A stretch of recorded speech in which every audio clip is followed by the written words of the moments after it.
capítulo 2. João, capítulo 2, nós vamos ler de 1 a 11, tá bom? Do 1 ao 11. Você pode permanecer sentado, contanto que você deixe a sua Bíblia aberta e você acompanha comigo essa leitura. E eu tenho certeza que Deus tem algo a falar para o seu coração nessa noite. Quantos desejam ouvir algo da parte do Senhor? Digam amém, bem forte, meu irmão. Aleluia. Eu espero que você esteja tão sedento quanto eu, pela presença, pela voz, pelo que Deus tende a fazer nesse lugar. Amém? João 2, do verso 1 ao 11.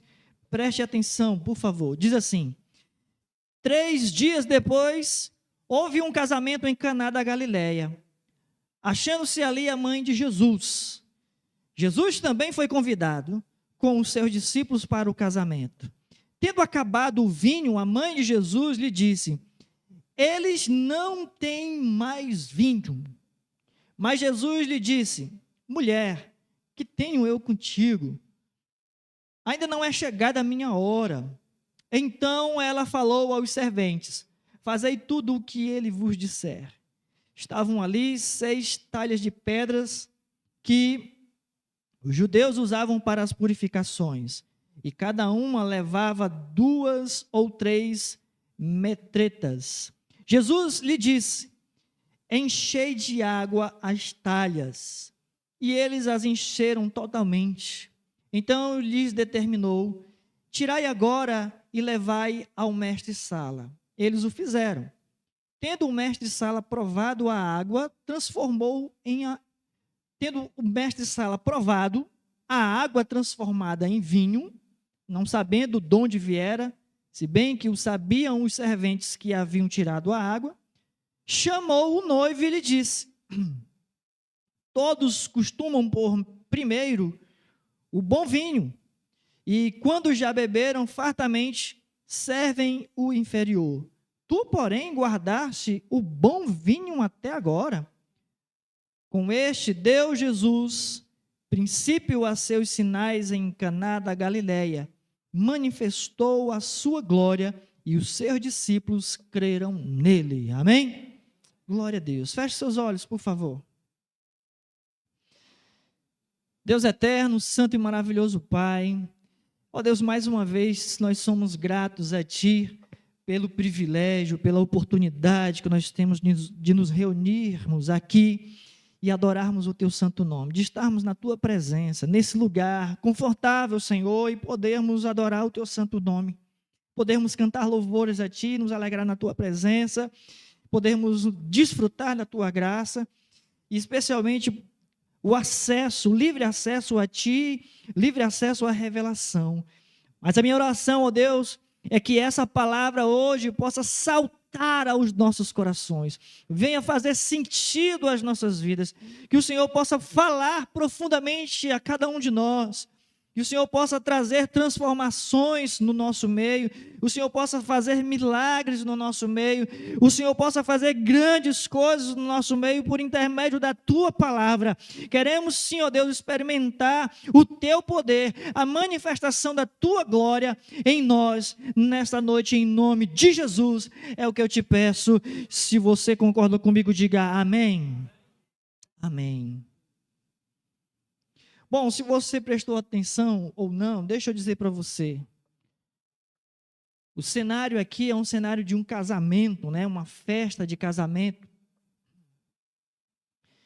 E naquela região, a região da Palestina, naquela época, um casamento era uma ocasião, era uma festa extremamente notável, né? Algo espetacular, de uma grande importância, cheio de muita honra, cheio de muitos rituais. Não era uma coisa que duravam algumas horas, duravam dias. A festa de casamento durava dias, cheios de rituais, cheios de coisas maravilhosas. E especialmente uma festa de casamento dos judeus, uma festa judaica, o vinho era essencial. Por quê? Porque o vinho, ele era sinônimo de alegria. Então, eles chegavam a dizer que sem vinho não há alegria. Isso era uma espécie de de jargão entre os judeus. Sem vinho não há alegria. Você pode estar precipitadamente pensando assim, então eles estavam enchendo a cara, todo mundo embriagado. Absolutamente não.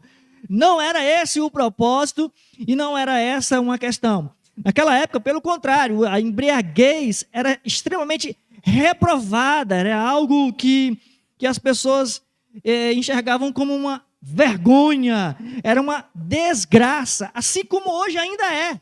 A embriaguez é uma desgraça, ela acaba com famílias, ela destrói reputação, é uma vergonha na vida da pessoa. Portanto, naquela época, pegava-se o suco de uva, eu até peguei aqui, era uma espécie de pegava uma parte e dividia por 3, acrescentava-se 3 partes iguais de água. Sabe quando você compra no supermercado aquela garrafinha de jandaia, e aí você despeja ali uma parte do suco e não sei quantas partes de água, bota açúcar ali, mexe, pronto, está feito o suquinho de uva. Naquela época se fazia exatamente a mesma coisa, não sei se tinha um açúcar para colocar, mas o vinho era desdobrado, no caso, com 2 partes de água para cada uma parte.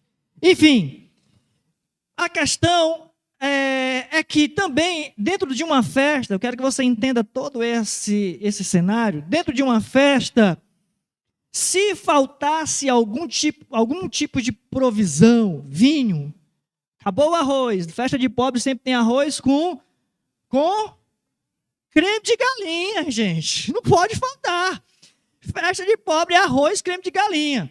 Então, de repente, está lá no meio da festa e, de repente, faltou alguma coisa, ainda tem gente ali para ser servido, e você fica, vale-me Deus, já acabou, né? E agora, o que eu faço? O que eu invento, né? Para continuar servindo, acabou o salgado, enfim. Naquela época, faltar algum tipo de provisão na festa seria uma vergonha terrível para o noivo, especialmente para noiva. Então, seria uma grande humilhação, uma grande humilhação. E aí Maria, como você viu no texto, Maria, ela estava lá na festa, possivelmente, você observa por alguns momentos, ela parece até como alguém que está como uma cerimonialista, né? Alguém que estava cuidando dos acontecimentos da festa, enquanto os noivos desfrutavam da festa. E é ela quem percebe que o vinho acabou. É Maria quem percebe que a provisão zerou. E ela vai até Jesus, diz: Jesus, acabou o vinho. Vocês notaram a resposta de Jesus, né? Mulher, tenho eu contigo, não é chegada a minha hora. Mas, mesmo diante dessa resposta, para nós entendermos que Maria estava ali, meio que sendo responsável da festa, ela em seguida vai aos serventes, os garçons, as pessoas que estavam lá trabalhando na festa, para deixar a festa mais confortável, e diz: olha, façam o que ele mandar. Eu não sei o que ele vai mandar fazer, mas o que ele mandar fazer, façam que vai dar certo, amém? Agora entenda uma coisa, às vezes a gente olha para a resposta de Jesus no versículo 4, volte aí, o versículo 4, quando diz: mas Jesus disse-lhe, né, mulher, que tenho eu contigo, ainda não é chegada a minha hora. Algumas pessoas acham que Jesus foi rude, né, foi meio grosseiro com Maria, mas a gente lê aqui a tradução, a transliteração, seja lá o que for, a gente lê a letra aqui, mas a gente não sente o tom da fala de Jesus.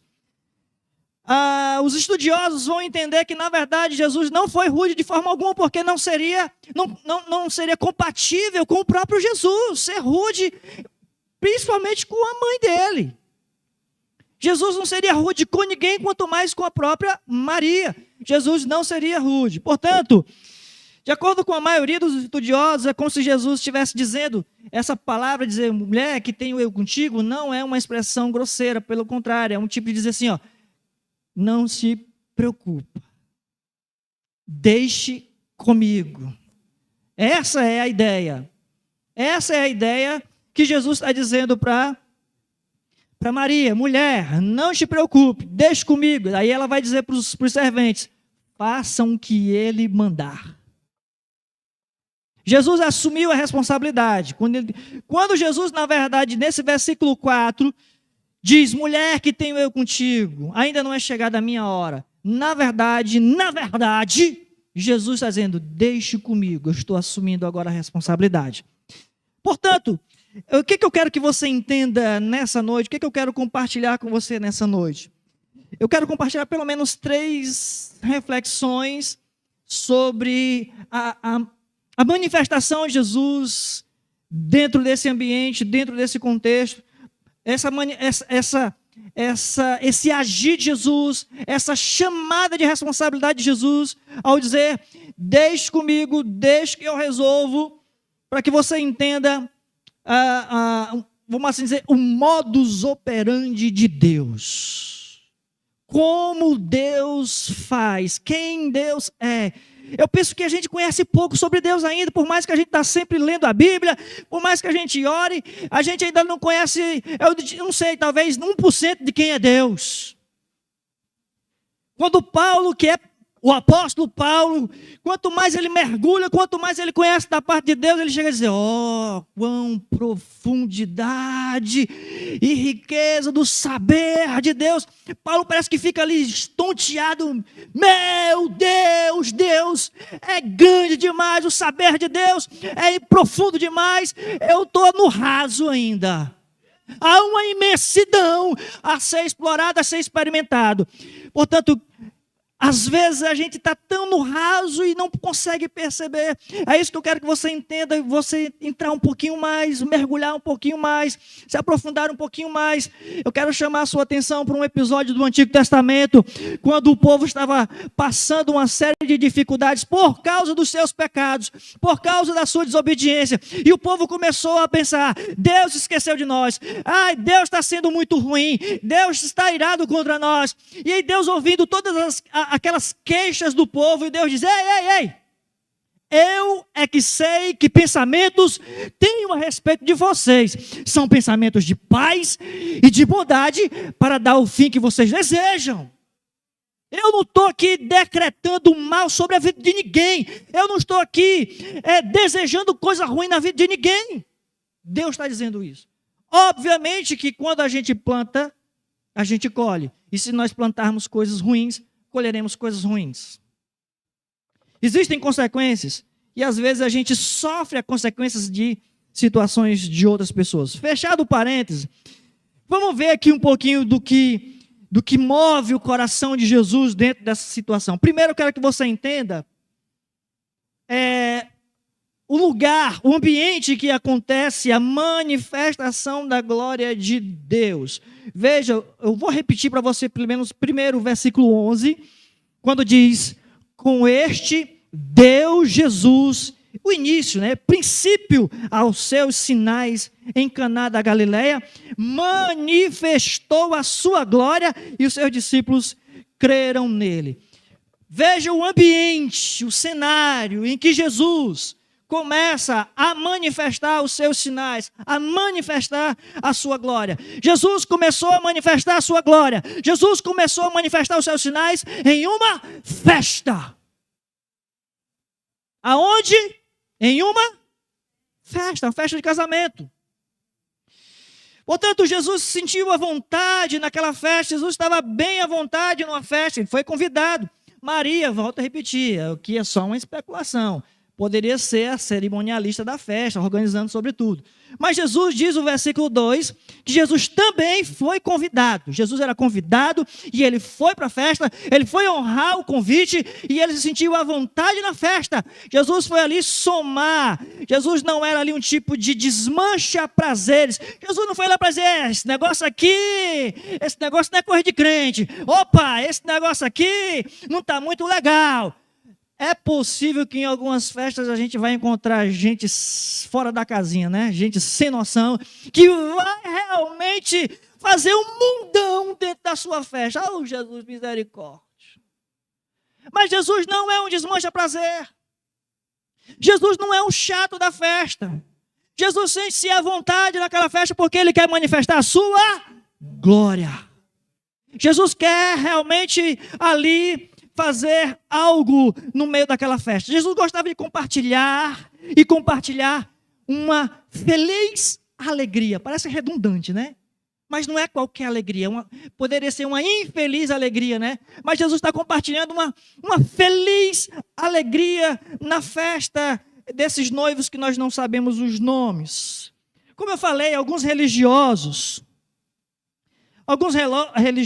costumam, né, comunicar uma espécie de tristeza, fazer da religião, anotei até aqui, fazer de religião como se fosse algo pesar, né? Algo ruim, algo onde, sei lá, parece uma coisa fúnebre.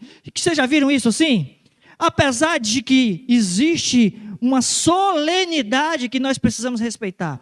Solenidade não significa fúnebre, tristeza, desânimo, uma coisa azeda e amarga. Jesus, pelo contrário, nessa festa, ele começa a manifestar a sua glória, uma feliz alegria. Eu vou pegar aqui uma citação de um teólogo batista que eu gosto muito, Charles Spurgeon.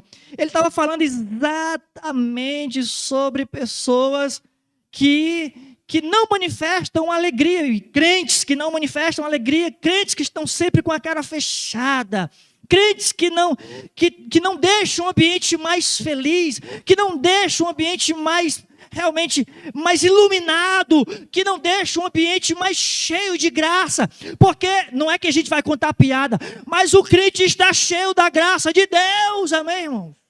A gente não pode chegar num ambiente e tornar esse ambiente mais triste. A gente chega num ambiente e torna esse ambiente mais agradável. Jesus chegou na festa, ele não chegou lá para deixar o ambiente pesado. Pelo contrário, ele chega na festa para deixar o ambiente muito mais agradável. Charles Spurgeon diz o seguinte: um indivíduo que carece de senso de humor, melhor que se dedique a ser agente funerário e sepultar os mortos, porque jamais conseguirá exercer alguma influência sobre os vivos. Olha, se a pessoa está sempre triste, eu vou até discordar um pouquinho do Charles Spurgeon, ele vai exercer influência sim, no sentido de que vai deixar a pessoa mais triste. Mas ele está dizendo aqui no sentido de, até o nome do livro que eu tirei a citação, são lições aos meus alunos, de Charles Spurgeon. Ele diz isso: um indivíduo que carece de senso de humor, ou seja, que não tem senso de humor. Por exemplo, vamos chamar alguém para dirigir um culto aqui. Não é que nós sejamos animadores de palco, eu sou contra isso. Nós não fomos chamados para animar plateia, mas eu também não posso chegar aqui e ter uma cara azeda, meu irmão. Deus está aqui na minha vida. Eu não posso simplesmente chegar aqui e achar que só se trata de uma religião e a minha vida é uma tristeza. Eu ia chamar, por exemplo, alguém para vir aqui dirigir o culto. Hoje a Karen veio aqui com muita felicidade, com muita destreza, e veio aqui e falou, papapá. É uma pregadora, viu?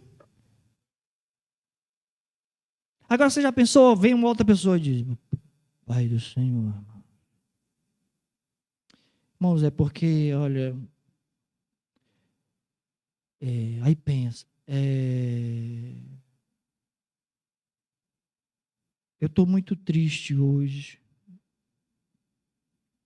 Os irmãos começam a chorar. Oh, meu Deus do céu, estou com tanta pena do pastor.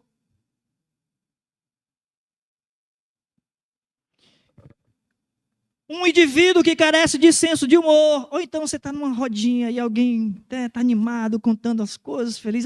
Deixa eu contar uma coisa para você, tal. Aconteceu isso na semana comigo, foi engraçado, e você ouvindo a pessoa falar assim. A pessoa vem aqui ministrar o louvor, morta de empolgado, pula, aleluia. Tchá, tchá, tchá. O Alex aqui tá. Foi quarta-feira, foi? Alex, tu viralizou já, viu, Alex? O Alex feliz aqui, saltando, tal, cantando, aleluia. Aí tu já pensou, o Alex aqui transbordando de alegria, e os irmãos assim olhando para a cara do Alex. Tu já pensou no negócio dele? Meu irmão, é desagradável. É horrível. É um verdadeiro desmancha-prazer. A gente tem que saltar mesmo, Alex, pular, alegrar-se, dar glória a Deus com alegria na presença do Senhor, porque na presença do Senhor há abundância de alegria. Aleluia. Abundância de alegria. Exato. Não é uma capa, não. Olha outra fala aqui do Charles Spurgeon, do mesmo livro, eu tirei. Veja só. Recomendo a todos os que queiram conquistar almas. E aí, como hoje, vou pegar aqui uma pontezinha, como hoje é culto de missões, né, voltado para missões, a gente tem a missão de ganhar almas para Jesus. E o Spurgeon diz o seguinte: recomendo a todos os que queiram conquistar almas a expressar alegria. Se você quer ganhar pessoas para Jesus, como é que você vai ganhar pessoas para Jesus? Mostrando tristeza. Ele ficava assim, eu lá quero aceitar Jesus, esse homem está para morrer. Triste, desanimado. Não, quero não. Sim ou não, irmãos? Sim ou não, irmãos? Sim. Ele diz, recomendo a todos os que queiram conquistar almas a expressar alegria.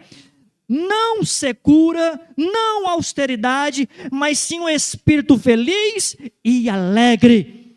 Ele diz mais. Caçam-se mais moscas com mel do que com vinagre. E levará mais almas ao céu um homem que tem o céu no rosto do que o outro que leva o inferno no olhar. Pegou a visão? Eu concordo com ele. Você vai falar de Jesus para alguém e você já vai dizendo nos olhos da pessoa que ele vai para o inferno, meu filho, aí está difícil. O sujeito diz, não, vai para lá, com o teu inferno, né? Agora, se você vem com o céu no rosto, a pessoa vai sentir desejo de morar no céu também. Amém? Aleluia! Provérbios 15, mídia. Provérbios 15, 13. Olha comigo o que aqui diz aqui. Vamos ler juntos. Provérbios 15, 13. Eita, vamos. Travou? Não travou não, está aqui. 1, 2, 3 e... O coração alegre aformoseia o rosto, mas com a tristeza do coração, o espírito se abate. Amém? Meu irmão, ajeita o teu rosto aí. E olha para a pessoa que está do seu lado. Amém? O coração alegre ilumina todo o rosto, formoseia o rosto, mas a tristeza abate a alma, deixa a pessoa desanimada. Portanto, Jesus jamais teve como transgressão, como delito, o ser feliz. Ser feliz não é uma transgressão. Ser feliz não é um delito. Ser feliz não é pecado. Crente é feliz. Aleluia. Crente é feliz. Aleluia. Crente é feliz. Uma outra coisa que eu quero compartilhar com você. Deixe-me caminhar, porque eu desde que você leu, Karen, leu o texto de que sinais seguirão os que creem, Deus já imediatamente diz, olha, você tem que orar pelas pessoas no final do escudo. Eu sei que Deus vai fazer grandes. Quantos creem? Quantos creem no poder de Deus? Eu creio em milagres, eu creio que Jesus é o mesmo ontem e hoje será eternamente. Eu creio que o inimigo já está derrotado. Eu creio que Deus é o Deus que quebra as cadeias, Deus é o Deus que quebra as correntes, Deus é o Deus que cura, que salva, que liberta, que transforma. Deus é o Deus que em breve virá para buscar uma igreja lavada e remida no sangue de Jesus. Eu creio. Aleluia. Eu quero que você preste atenção, que além de Jesus estar à vontade nesse casamento para realizar e manifestar a sua glória, eu quero que você entenda que Jesus também, o ambiente em que Jesus manifesta a glória dele, o lugar que Jesus manifesta a glória dele, é uma casa humilde de uma aldeia da Galileia, para que você entenda que o milagre que Jesus manifestou aqui em transformar água em vinho foi numa ocasião muito importante, num ambiente muito importante, ou seja, num lar. Em um lar, numa família, foi realizado em um lar. Deus manifestou, na pessoa de Jesus Cristo, manifestou o seu primeiro milagre em um lar, em uma festa de casamento. A atitude de Jesus em Caná da Galileia demonstra que Jesus já estava pensando na família, pensando no lar.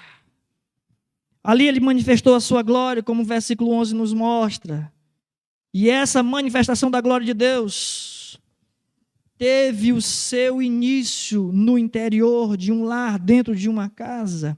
A questão que eu quero chamar a sua atenção é que a maioria de nós, não são todos nós, mas a maioria de nós, muitas vezes, eu diria que de uma forma até paradoxa, a gente acaba manifestando dentro do nosso lar, dentro da nossa casa, no meio da nossa família, ao invés de manifestarmos graça e a glória de Deus, a gente manifesta outras coisas.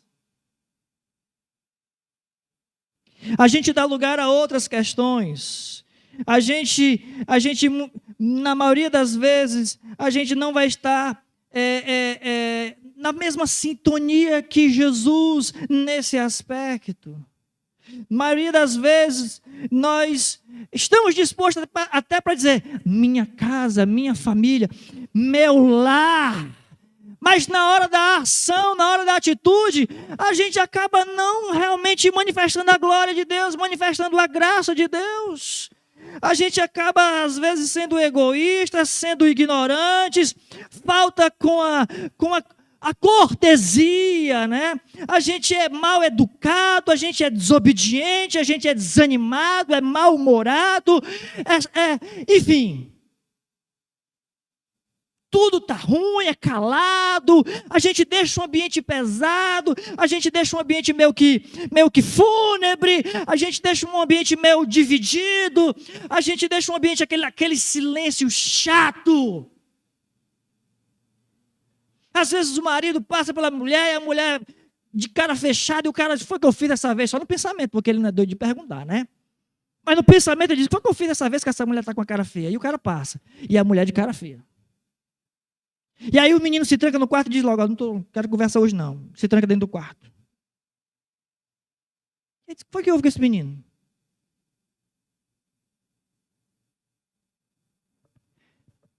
O lar, a família, que é para ser um ambiente para a gente demonstrar bom humor, graça, misericórdia, educação, ao extremo, irmãos. Tornar o ambiente da família, o lar, um ambiente cheio da graça, cheio da glória de Deus, um lugar da manifestação da glória de Deus. Porque é o que nós queremos, sim ou não?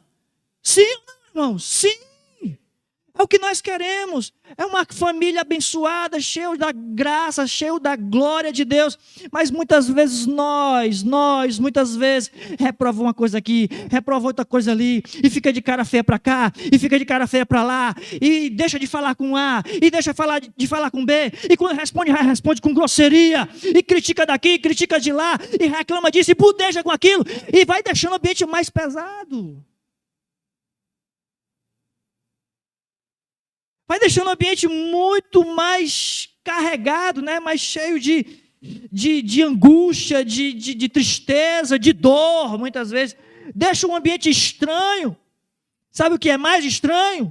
É que a gente, na maioria das vezes, nós somos muito mais educados, muito mais animados, nós somos muito mais cortês com os estranhos do que com os conhecidos de dentro de casa. Quem já ouviu aquela história de que quando você vai receber visita na sua casa, você pega aquelas louças que você nunca usa, você pega os copos que você nunca usa, a jarra que você nunca usa, a panela, aquela panela cromada de aço que você nunca usa, só em questões especiais, aquela pirex linda e maravilhosa, só quando recebe visita. Para as visitas, tudo de bom e de melhor. Mas aí para o teu marido, tu bota naquela panela encardida, o prato trincado, um copo de plástico, aqueles canequinhos azul, lá do Colégio Amazonas. Tá aí o kisuke para tu.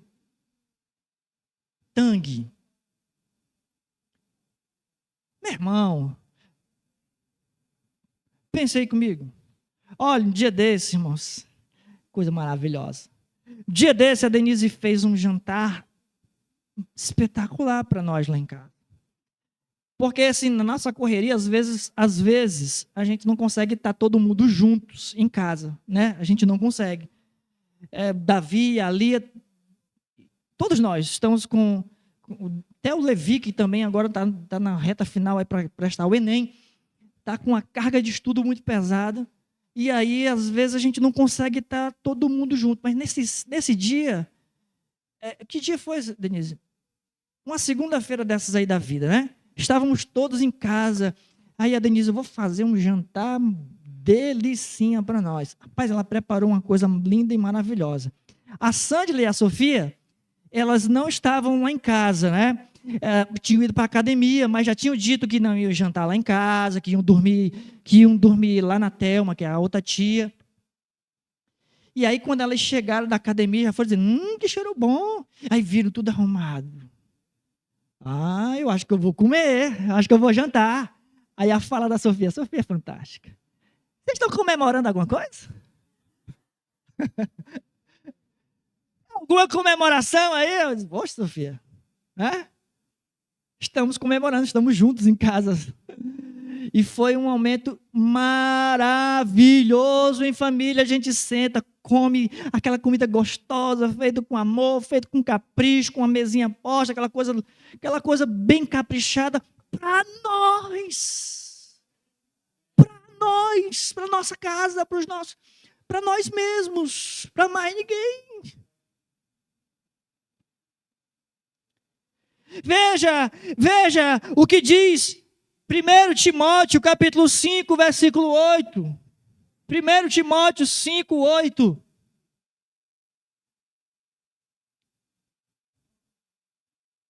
Calma, irmã. Tem que ser rápido no gatilho, tem que ser... Falta treinamento, né? Vamos lá. Junto comigo aqui, 1, 2, 3 e... Ora, se alguém não tem cuidado dos seus, e especialmente dos da própria casa, tem negado a fé e é pior do que o descrente. Ui! Ai! Isso é no lombo, irmãos. Todos aqui são crentes, digam amém. Cuide dos seus, especialmente dos da própria casa. Preparar algo especial, ficar feliz, rosto iluminado, né? Para que, pastor, o senhor não conhece meu marido, mas ele vai olhar para você e dizer, eita, tem alguma coisa diferente com essa mulher.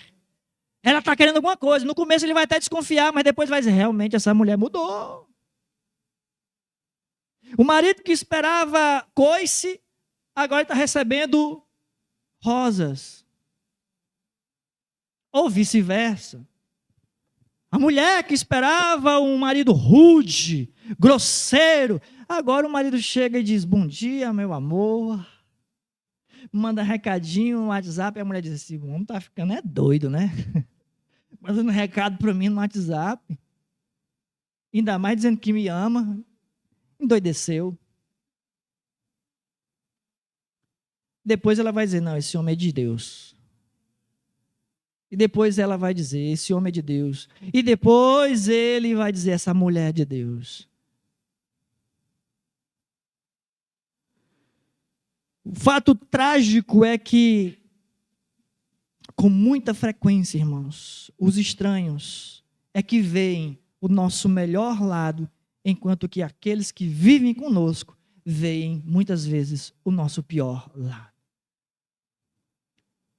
A gente sempre tem um dia melhor e um dia pior, mas a gente precisa ter o cuidado, nós precisamos tomar o cuidado para que todos possam ver sempre o nosso melhor, mas especialmente os de casa. Especialmente os que estão mais perto de nós possam ver o nosso melhor, o melhor das nossas vidas, o melhor do que há em nós. E o melhor do que há em nós é Cristo Jesus. É Cristo Jesus.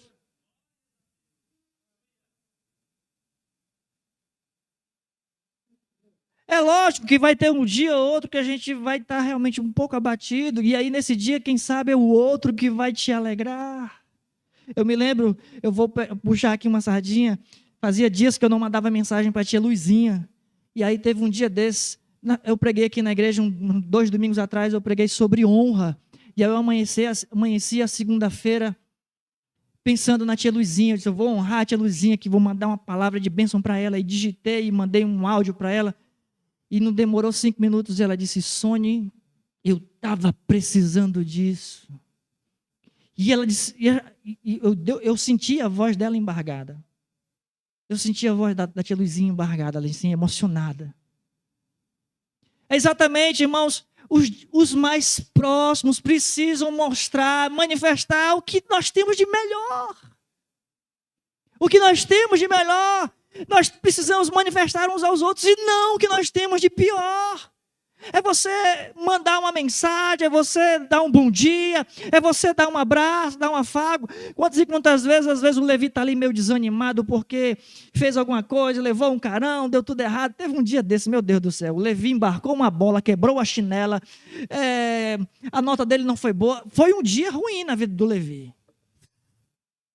O celular quebrou, tudo de uma vez. E lá estava ele desanimado e a Denise já tinha descascado ele, ó, irmão. Aí eu disse, não, eu não vou descascar o Levi porque ele já tomou, né, irmãos? Ele já tomou.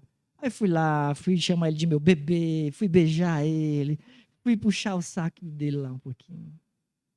Fui mostrar o meu lado bom também, não fui mostrar o meu lado pior. Aí a Denise disse, tudo se passa de herói enquanto eu sou a vilã, né? Aí eu disse, oh meu Deus, não dá para agradar todo mundo, né? Mas essa é a questão, irmãos.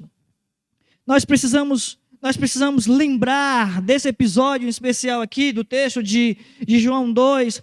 Nós precisamos lembrar que foi num lar humilde, em que Jesus manifestou a glória dele de uma feliz alegria, milagres naquele lugar, porque para Jesus o lar, a família, é um lugar onde só corresponde, ou melhor, só corresponde expressar o melhor de nós.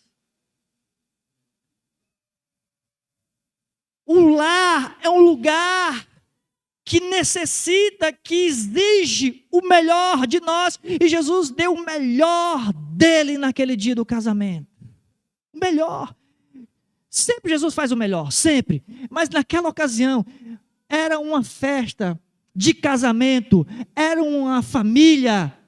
Jesus não poderia ser menos do que uma pessoa que ia manifestar uma feliz alegria e ia também entregar o seu melhor, o melhor de si. Manifestar o seu melhor naquele lar. Manifeste o seu melhor na sua casa. O que há de melhor dentro de você, pastor, não tem muita coisa, pois manifeste só o que tem de melhor e não o que tem de pior. Porque você pode dizer, mas pastor, eu quando explodo, eu sou isso e aquilo outro. Pois então, bota esse negócio explodido para bem longe. Para bem longe. Só deixe manifestar o que há de melhor em você. Amém? Uma outra coisa, por último, na verdade, aqui, que eu quero que você entenda. Primeiro, era uma festa, onde Jesus manifestou a glória dele. Era uma festa. Jesus não foi um estragar prazer. Era um lar. E Jesus manifestou o que tinha de melhor nele, nesse lar, nessa família. E perceba que por que que Jesus fez isso? Por que Jesus manifestou a sua glória nesse lugar, nesse ambiente, nessa ocasião? Como você já ouviu no início, na Palestina, e especialmente na festa dos judeus, uma festa de casamento, e a hospitalidade era uma coisa sagrada. Irmãos, e para algumas pessoas também, né? Um dia desse nós combinamos rapidamente de irmos lá para a mãe, e aí foi no dia que nós fomos buscar vocês no aeroporto, a Sandra, a Gabi, e aí era tarde da noite, o avião de vocês chegou umas 10h30, né? Foi 9h30, mas o desembarque demora, ou seja, nós chegamos em casa, já era mais de 10 e lá vai pedrada, né? E aí a mãe tinha dito para nós daqui de casa, vocês vêm para cá, porque quando a Sandrinha chegar, a gente vai jantar juntos. Eu disse, tá bom. E aí juntou gente, sabe, que família, quando sabe, vocês vão para lá? Vou também. Meu filho tinha um horror de gente lá. E aí a comida já não era tanto para tanta gente. E aí, para você entender como a hospitalidade é o dever sagrado, no fim das contas, lá estava o papai zangado. E eu disse, rapaz, por que o senhor está zangado? Porque ninguém me avisou, porque se tivesse me avisado, eu tinha comprado isso, tinha comprado aquilo, não sei o que, eu tinha feito isso. Oh, meu Deus, se eu soubesse, né? O homem tinha rasgado a carteira mesmo, tinha comprado um monte de coisa. Mas por quê? Ele estava feliz de ver tanta gente ali junto, né? E foi uma coisa improvisada, não foi uma coisa realmente que foi planejada.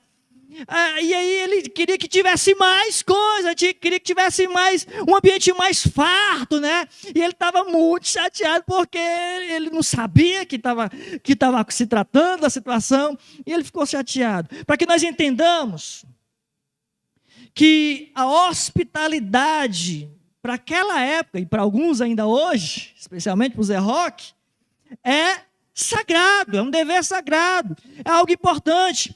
E, especialmente, veja, o vinho, se o vinho tivesse faltado naquela ocasião daquele casamento, teria causado vergonha e humilhação e embaraço para aquela família. Lembra que eu falei para você, no início, que não é desejo de Deus, não está no coração de Deus, vergonha, embaraço, coisas semelhantes a essa na vida de ninguém. Deus não planeja que a vida de alguém seja desgraçada. Deus não planeja que a vida de ninguém seja uma vergonha. Isso é consequência do pecado e não a determinação de Deus e não a vontade de Deus. É obra do pecado. Sabe o que é que Deus quer fazer, irmãos? Deus quer manifestar o poder dele para nos livrar da tristeza, da humilhação, do opróbrio. Deus quer nos livrar. Deus quer realmente nos exaltar. Essa é a vontade de Deus. Mais uma vez, Jesus movido de compaixão, de bondade, movido de afeto, de misericórdia, Jesus manifesta o poder dele, manifesta a graça dele para livrar aquela família da vergonha, livrar aquela família da humilhação. Deus manifestou o poder dele, porque Deus não quer que você seja humilhado e envergonhado. Deus não quer, irmão. Isso não é desejo do coração de Deus. Sabe uma preocupação que eu tenho particularmente, não sei se muitas pessoas têm, mas tem muitos cearenses, ou talvez muitos brasileiros, que vão dizer, e aí, meu filho, como é que você está? Estou aqui como Deus quer. Eu estou aqui como Deus quer. E aí a pessoa está lá, miserável, infeliz, envergonhado, derrotado, fracassado. E aqui eu não estou com conversa aqui de coach não, tá, irmãos? Eu também não sou muito afim disso, não. O que eu estou querendo que você entenda, isso não é vontade de Deus. Você vai lá no interior, o cara sofrido, humilhado, explorado, oprimido por causa de uma situação, de um sistema político horrível, que existe também isso, por causa também do pecado, uma série de decisões sem sabedoria. Aí você chega lá e diz, e aí, meu filho, está tudo bem? Estou aqui, do jeito como Deus quer. Não, você não está do jeito como Deus quer. Porque essa não é a vontade de Deus. Uma pessoa passando necessidade, envergonhada, humilhada, não. Essa não é a vontade de Deus. Me recuso a aceitar. A palavra de Deus até diz que nós devemos nos humilhar. Nos humilhar diante de Deus. Totalmente diferente. Portanto, Jesus manifestou o seu poder para exatamente evitar, livrar aquela família, aquelas pessoas da tristeza, da humilhação, da vergonha. Jesus, o Senhor da vida, o Rei da glória, fez do seu poder, fez uso do seu poder para salvar da humilhação, salvar da vergonha aquela família. Bota para mim aqui, Isaías capítulo 61, versículo 6, por favor. Isaías 61, versículo 6. Olha só. Leia comigo. 1, 2, 3 e...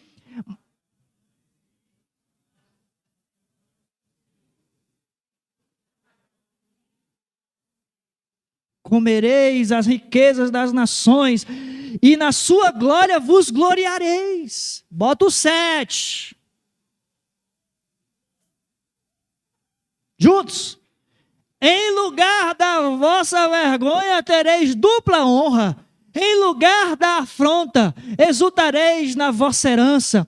Por isso, na vossa terra possuireis o dobro e tereis perpétua alegria.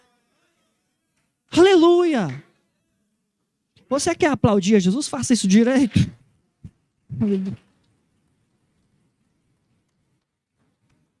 É para a glória de Deus.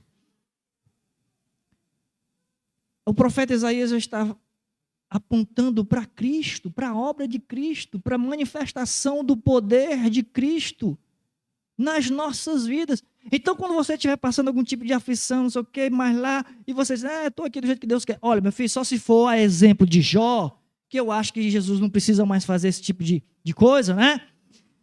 A exemplo de Jó, mesmo assim, Jó, depois de ter passado toda a prova, Deus o exaltou, restaurou em dobro, tudo, mesmo assim, depois, com um propósito, aquela aflição, aquela dor que Jó passou, tudo aquilo teve um propósito, porque a vontade de Deus não é que ninguém passe vergonha e humilhação de jeito nenhum. Essa não é a vontade de Deus. Lembro a você que se passarmos por algum tipo de vergonha ou dor, é consequência dos nossos pecados ou de alguém que está ligado a nós em seus pecados. Mas não é do jeito que, não significa estarmos do jeito que Deus quer. Sim, pastor, e agora o que eu faço? Clame a Jesus. Porque a Maria foi falar com quem? Ela foi falar com os noivos, os donos da festa? Ela foi falar com os vizinhos? Foi buscar ajuda em, sei lá? Não. Foi falar com Jesus. Ela chega para os serventes e ela dá o comando aos serventes. Mas o comando que ela dá é para eles fazerem o que ela diz? Não. Fazei tudo que ele vos disser. Ela sabia o que Jesus ia fazer? Não. Não sabia. Mas eu digo a vocês, ela estava confiante que Jesus tinha resposta. E que essa resposta certamente não seria vergonha, não seria humilhação, não seria dor, porque o nosso Deus é um Deus de paz e de bondade. Nós cantamos aqui, tua bondade me seguirá, tua bondade me seguirá. A bondade me seguirá. Davi diz certamente que a bondade e a misericórdia do Senhor me seguirão todos os dias da minha vida. Oh, provai e vede que o Senhor é bom. Aleluia. O Senhor é bom. Essa é a vontade de Deus para a sua vida, meu irmão. Fique de pé em nome de Jesus.